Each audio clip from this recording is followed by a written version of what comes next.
అభ్యర్థి చామల కిరణ్ కుమార్ రెడ్డి 4 లక్షల మెజార్టీతో గెలవబోతున్నారంటూ మునుగోడు ఎమ్మెల్యే కోమటిరెడ్డి రాజగోపాల్ రెడ్డి పేర్కొన్నారు.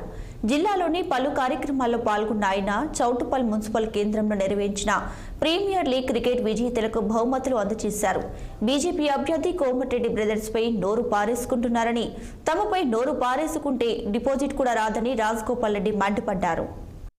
తెలంగాణ కోసం మంత్రి పదవి త్యాగం చేసిన వ్యక్తి కోమటిరెడ్డి వెంకటరెడ్డి.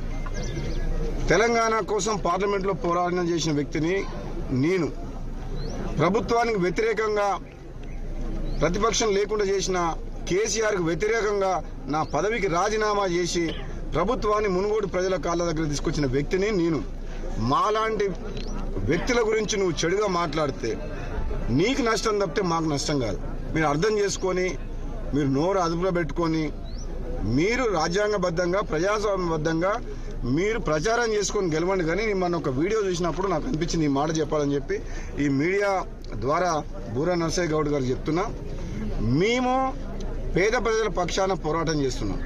పేద ప్రజల ఆశీర్వాదంతో మా కాంగ్రెస్ పార్టీ అధికారంలోకి వచ్చింది. అదే పేద ప్రజలు మమ్మల్ని ఆశీర్వదించి పార్లమెంట్ సభ్యుడిగా మమ్మల్ని గెలిపిస్తే తప్పకుండా ఇచ్చిన హామీలను నిలబెట్టుకోవడమే కాక ఆగమైన తెలంగాణని, అప్పుల పాలైన తెలంగాణని గాడిలో పెట్టే బాధ్యత ఈ కాంగ్రెస్ పార్టీ ప్రభుత్వం మీద, మాలాంటి వ్యక్తుల మీద ఉన్నది. కాబట్టి తప్పకుండా భువనగిరి ప్రజలందరూ కూడా మీరు ఆలోచన చేయండి. నిన్న మొన్ననే 4 నెలల కింద జరిగిన ఎన్నికల్లో కాంగ్రెస్ పార్టీ ఎమ్మెల్యే అభ్యర్థులను గెలిపించిండ్రు. మీరు కూడా ఈసారి కూడా తప్పకుండా మా పార్టీ అభ్యర్థి చామల కిరణ్ కుమార్ రెడ్డిని గెలిపియాలని చెప్పేసి